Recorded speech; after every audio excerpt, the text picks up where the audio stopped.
कहा यह जा रहा है कि कल एक स्ट्रैटेजी के तहत नीतीश कुमार ने जीतन राम मांझी पे अटैक किया, क्योंकि पिछले 2-3 दिनों से सेक्स एजुकेशन को लेकर के महिलाओं के खिलाफ अभद्र टिप्पणी किए जाने की वजह से वो पूरे देश में चर्चित थे।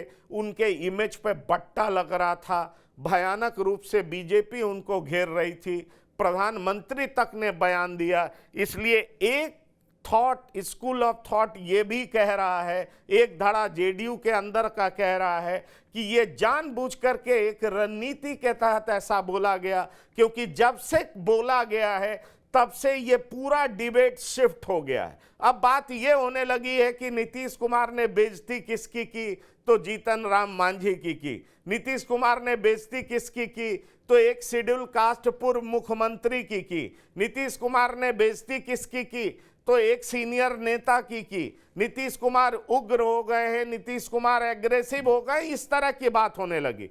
तो जिस नीतीश कुमार पर महिला विरोधी, महिलाओं को अपमान करने का आरोप लग रहा था, उसी नीतीश कुमार पर अब आरोप लगने लगा है कि वो एक सीनियर नेता जो कि दलित जाति से आते हैं, उनको उन्होंने अपमानित किया है। अब हम लोगों ने भी लंबे समय से चर्चा की है कि उनके खाने में क्या मिलाया जा रहा है या दवा खराब दिया जा रहा है, क्योंकि ये बात जीतन राम मांझी और अरुण कुमार ने कही है। अब ऐसे में सवाल उठता है कि देखिए, पूरा जो पॉलिटिकल डिस्कोर्स है वो ही चेंज हो जा रहा है, पूरा शिफ्ट चेंज हो रहा है, क्योंकि नीतीश कुमार की सालों से ताकत महिलाएं रही हैं। वो 2005 में चुनाव जीतते 1 साल बाद ही 50% आरक्षण वो पंचायत में कर देते हैं, 35% तमाम जगहों पर कर देते हैं। तो आप समझ लीजिए कि नीतीश कुमार बुरे हालत में भी महिलाओं का समर्थन हासिल करते रहे हैं, और यही एक बड़ी वजह मानी जाती है कि शराब को लेकर के जो उन्होंने नीति बनाई, जिसको लेकर तमाम दलों ने उनको सवालों के कटघरे में खड़ा किया, लेकिन उसके बावजूद उन्होंने शराब नीति पर कोई परिवर्तन नहीं लाई। ये नीतीश कुमार की योजना है, तो जाहिर तौर पर महिला विरोधी वो करार ना दिए जाए, इसलिए जेडीयू ने एक टैक्टिक्स के तहत, और खास तौर पर नीतीश कुमार ने खुद ये टैक्टिकल स्टेटमेंट दिया है, इस तरह की बात कही जा रही है। लेकिन क्या इसमें सत्यता है या जानबूझकर के इसको डिफ्लेक्ट करने की कोशिश है? पर एक बात तो साफ दिखाई पड़ रहा है कि कल शाम से पूरा डिस्कोर्स, पॉलिटिकल डिस्कोर्स जो बिहार को लेकर के चर्चा है, वो इस तरफ शिफ्ट हो गया है। पहले तो ये था कि महिलाओं को लेकर के अभद्र टिप्पणी की, अलग अलग जगह की महिलाओं ने नाराजगी व्यक्त की, NCW ने भी उन्हें माफ़ी मांगने को कहा, नीतीश कुमार ने माफ़ी मांग भी ली, महिलाओं की आवाज़ चारों कॉर्नर से आने लगी।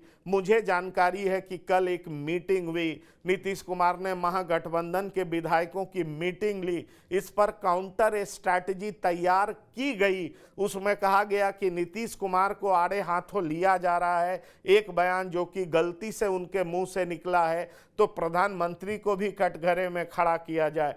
प्रधानमंत्री भी पूर्व में बोल चुके हैं 50 करोड़ की गर्लफ्रेंड, जर्सी गाय, इस तरह की बात, और कुछ चिट्ठियां जो गुजरात में उनके खिलाफ लिखी गई थी, एक पटेल साहब हैं और उनके द्वारा लिखी गई थी लाल कृष्ण आडवाणी को, तो इन सब तमाम चीज़ों को प्ले कार्ड के रूप में बाहर लाने की बात कही गई। तो जेडीयू ने कई फ्रंट पे स्ट्रैटेजी बनाई थी कि अगर नीतीश कुमार से ये फोकस शिफ्ट नहीं हुआ तो प्रधानमंत्री पर कैसे ये आरोप लगाया जाएगा, प्रधानमंत्री को सवालों के घेरे में घेरा जाएगा, क्योंकि ये सारा कुछ दिल्ली से गाइडेड हो रहा है। इसलिए जब तक प्रधानमंत्री को कटघरे में खड़ा नहीं किया जाएगा, बीजेपी इससे भागेगी नहीं। और आज भी देखिए, कल तक जो बीजेपी इसलिए नीतीश कुमार का इस्तीफा मांग रही थी कि नीतीश कुमार ने महिलाओं को लेकर के आपत्तिजनक बयान दिया है, आज वही बीजेपी सदन के बाहर इस बात को लेकर के इस्तीफा मांग रही है कि नीतीश कुमार ने एक दलित पूर्व मुख्यमंत्री के खिलाफ आपत्तिजनक आचरण किए हैं, उनकी बेइज्जती की है, स्पीकर की मर्यादाओं को भी तार तार किया है, स्पीकर की रजामंदी से वो बोलने उठे थे, लेकिन नीतीश कुमार ने किसी का कुछ नहीं सुना।